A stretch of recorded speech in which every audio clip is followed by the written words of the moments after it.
there was an email that was sent, and when Devon sent the email to me, I was automatically offended by it. Like off rip, I was offended. Like what the hell?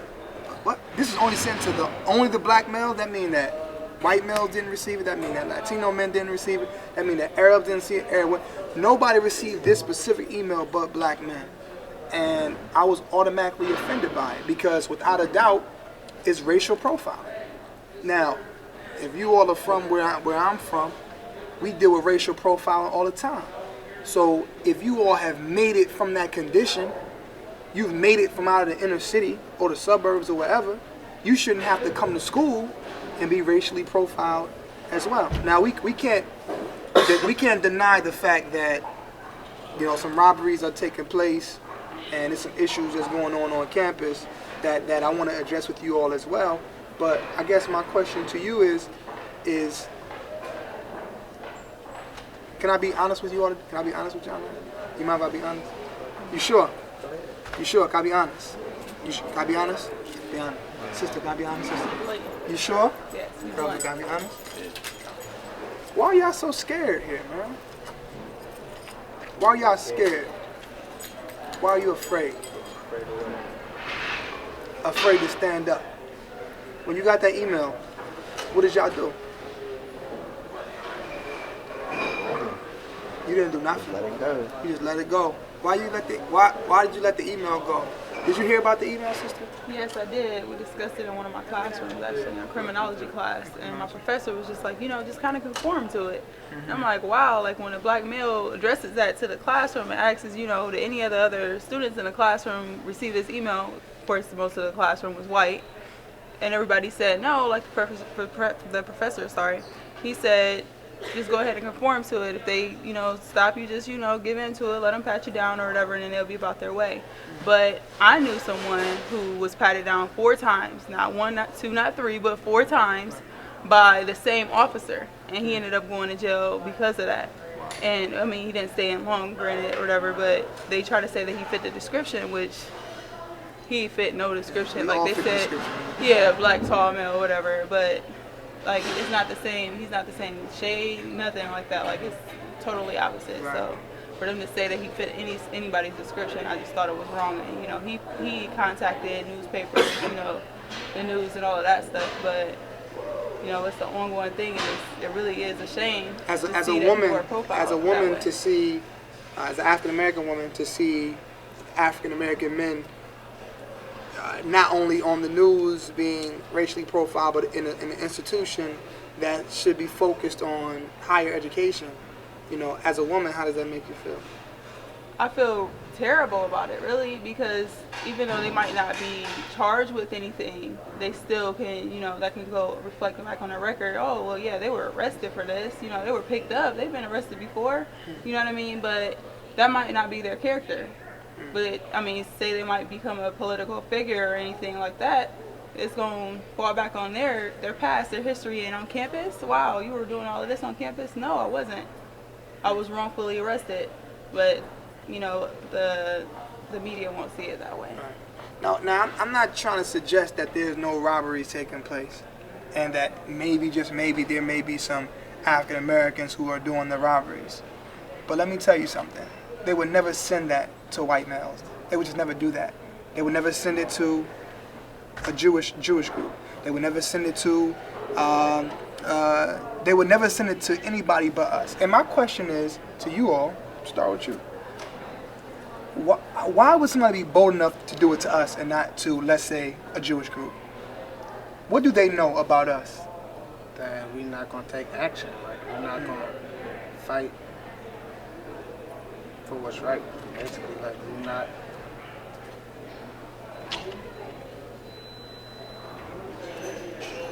We don't care, basically. Like, they feel like we don't care, so we're an easy target. Where does the fear come in? And I know you was like, man, what do you mean fear? What you mean afraid? I ain't afraid of nothing. I ain't scared of nothing. But there obviously must be some fear, or we're just desensitized to being attacked so much that it's like not even a big deal. So why are y'all afraid here? It's not afraid, it's just used to it. I mean, when you growing up and you get racial profiled all your life, you just learn to look at it and pass it off. Either you gonna do what you do or you gonna just learn to look away from it. You know, that's all it is. It's not fair. But don't you know that y'all got the power to change it though? Like, you know you got the power to change it? That's what we in school for. Well, obviously not, because the school is the one that's telling you Yeah, that. Obviously not. And this is happening not only in Cleveland, but everybody here from Cleveland. We got Pittsburgh. We from Akron. From Akron. So you guys are, we from? Columbus. From Columbus. Y'all dealing with it too. I guess what I wanted to come down here for, man, or up here, whatever which way, is to say that I think that we so focus on our differences, man, that we don't pay attention to the similarities.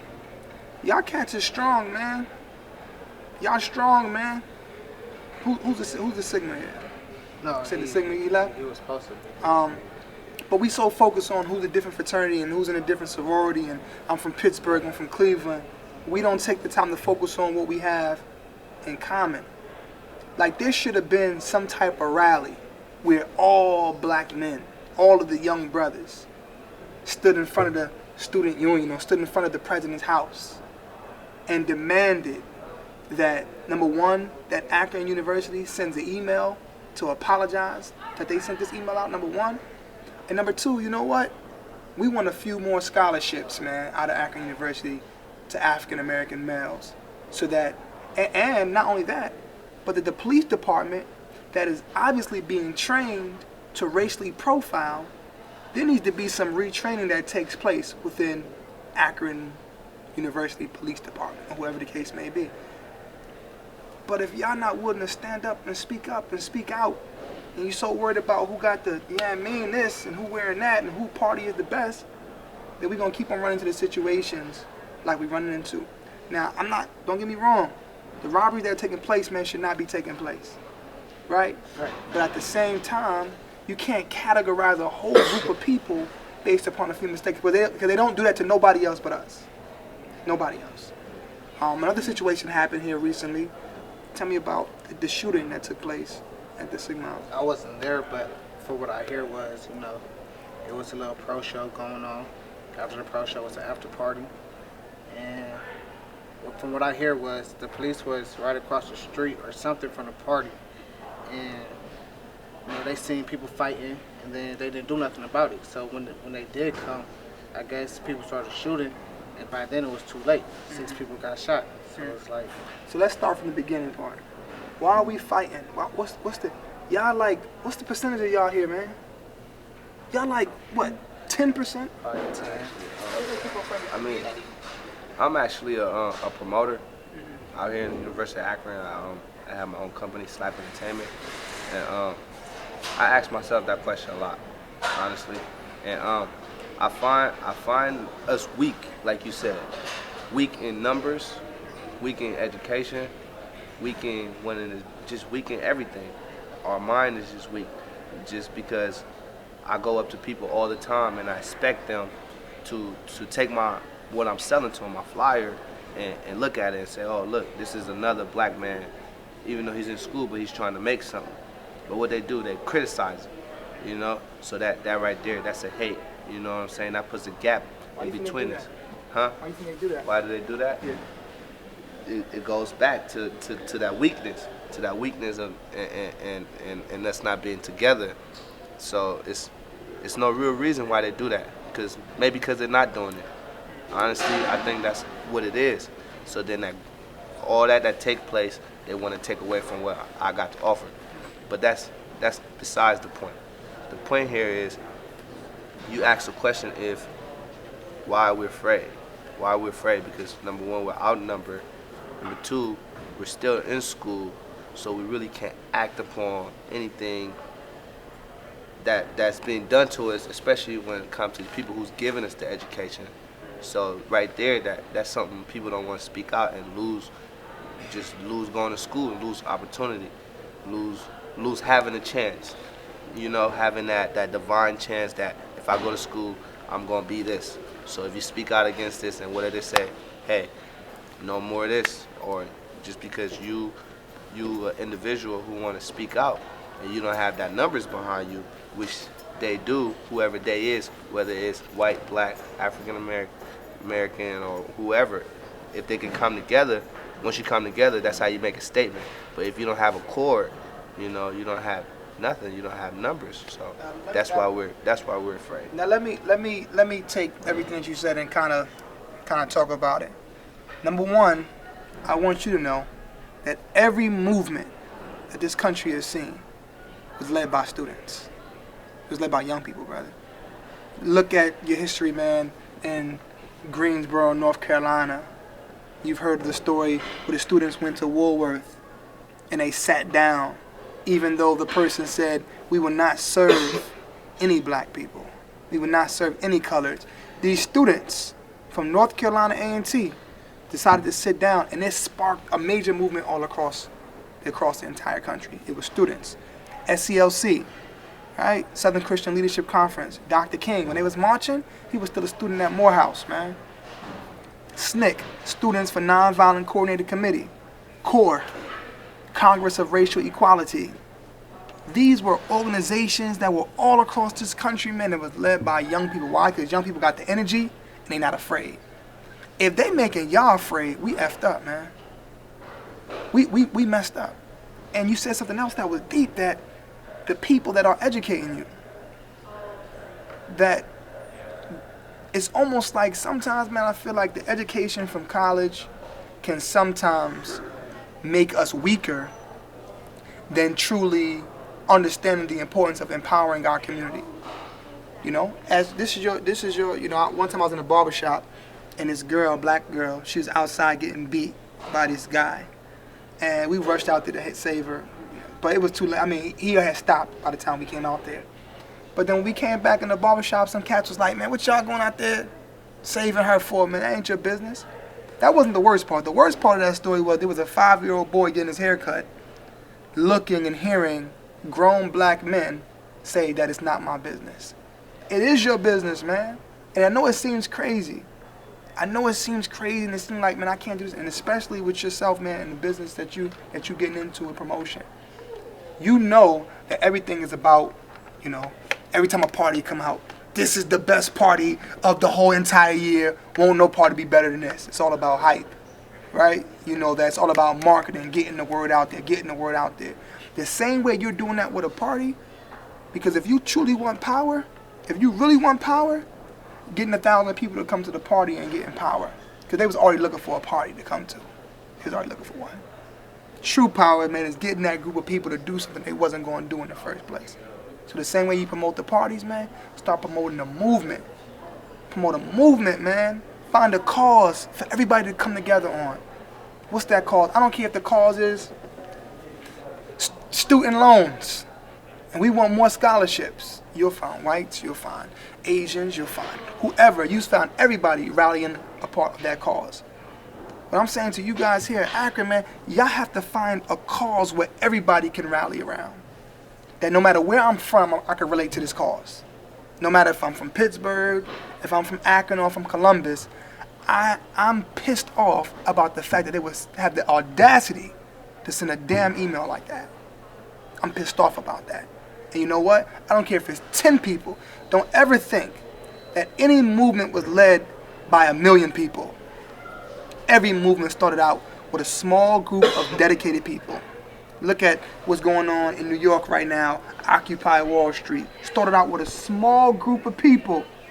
Now that Jonas is huge now, you know? Now it's spread all across the globe. We occupy in Cleveland, they occupy in Columbus. They're doing some movements in Akron and Pittsburgh. All across this country, they have little pockets of occupy this, occupy that. So don't ever think that you need a bunch of people. And I told Devon, I said, I don't care if it was just you here today. I was coming up here to say something. Why? Because I never want the creator to say that, Basheer, you heard, you saw, and you ain't do nothing.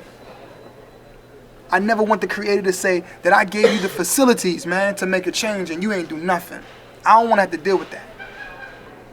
So what I'm saying is to you guys, man, despite what you may think is different about you, and even though you may feel like, because I don't care if you have only 100 people, 100 dedicated people, I'm telling you right now, they can change the whole world, and they have. They have changed the world. You know, I went to an HBCU down at Morehouse, man. So it's much different than like from Akron University. But it hurt my heart. I mean, just like the situation today. When you saw him, I don't know, have you ever seen him before, ever? No. Ever before? It hurt my heart that y'all ain't never know, y'all don't even know each other. You know him? No, I don't know him. You know him? No, I don't know. I'm like, damn, y'all don't know each other? There's only a handful of black people here. How don't y'all know each other? I wouldn't know all the black people, man, if I went here. You know what I'm saying? So I guess my question to you guys is, man, is what can we begin to do? Don't think that you need a bunch of people. Because don't think you're going to get the masses, because the masses ain't coming. Unless, you know what I'm saying, it's the cool thing to do. Everybody wasn't feeling Barack at first. Wasn't nobody feeling Barack at first. They asked him a question one time. They said, how do you feel about the black people not supporting you in numbers yet? And he said, they'll support me after Iowa supports me. And basically what he's saying is that they'll come when I get the white people, then that's when they'll come. So if you waiting for everybody to come, then you're going to be waiting forever. They ain't coming. You have to take a step out there and not be afraid to speak up and speak out. You can't be afraid, man. You get what I'm saying? For real. Does that make sense, man? That actually make a lot of sense. And I mean, I'm glad we all here today to hear this message because I mean Zaki Basheer did take his time, you know, and I do appreciate sitting here.